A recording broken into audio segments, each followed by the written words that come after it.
Good morning, Scotland. Good morning, social media land. I hope you are well.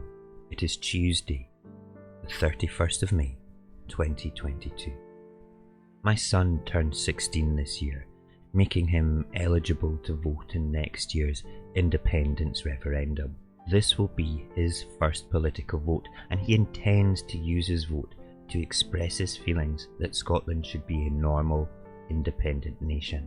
He has doubled in age since 2014, lived his whole life again since his dad put an X in the yes box. He has watched on pragmatically as the attempt to fulfil the vow has fallen by the wayside, as England and Wales voted for Brexit and dragged Scotland down in a sinking ship of a broken economy and poor political decisions. He has grown up seeing how Westminster has passed laws that circumvent the devolved governments, specifically the Internal Markets Act. He took great interest in this year's local elections, as he was a mere week too young to vote in them, but fully understood what was going on. He questioned why Labour said they would not work with the Tories, and then ended a strong partnership within the Edinburgh Council with the SNP by voting in a minority Labour council with the Tories and giving them council jobs. It was actually my son that gave me the hashtag Labour betrays, Scotland pays that I've used so often. This is one of our greatest powers. Generation Yes. They are never asked for their input in opinion polls. They are never included in the surveys that are taken, but the majority of these individuals are all voting yes. And by the time we reach 2023, even more 15-year-olds will be turning 16 and will be eligible to vote.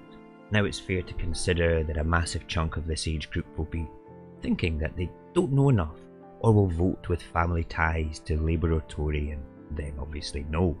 But there's a greater chunk that really see what this union is, the union of course being Westminster, and the propaganda that the UPM peddle to try and convince the dull-minded that we cannot be independent for all that too wee, too poor nonsense. And if my son and a fair whack of his friends are anything to go by, then there's going to be a reckoning come Indy Ref 2 that will obliterate the Better Together campaign. They are the ones that will have to live with the antiquated ideals of Westminster, and they will take the future of Scotland into their own hands.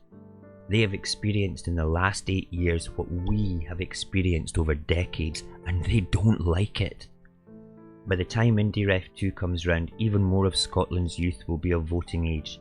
The Indy Ref 2 campaign needs to have a Generation Yes convener to speak directly to the new young voters and inspire them and capture their hearts and minds. This is something that needs to be organised right now. It is time to speak directly to them and start asking them that pertinent question. Are you yes yet? If not, why? Thank you for listening. Goodbye and good luck.